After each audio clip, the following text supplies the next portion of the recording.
it to this state user places to pass it on to the user's map. So in there, we will now have a prop user places under which we can get the places of our users. Maybe we should name this property here in the state users places. So update it down there where you call set state2, as well as here where you pass it on. And let's rename the prop to user places too. In the user's map component, I now want to create as many markers as needed. So I'll create my users markers component here, a constant here, and use props, users places, this new prop we just added, with the map method, as you always do it in React for outputting an array of elements in JSX.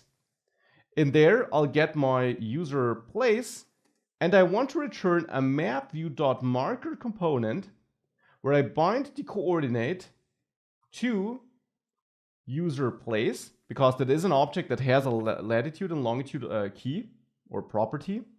And I also want to set the key, since we're having a loop here. So that is the default logic in React arrays, basically. You need a key.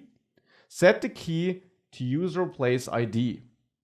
Like that. So this is the marker I output for each element in my user places array.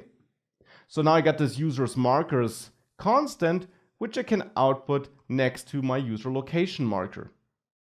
And if we do all of that and we save all the files and we reload our application, we should be able to go down, zoom out a little bit by holding Command Control and then just dragging.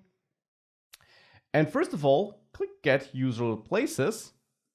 Whoops, a little bit further down. And see these two places here near the Googleplex. And these are indeed the places we added and edited on Firebase. And this is it.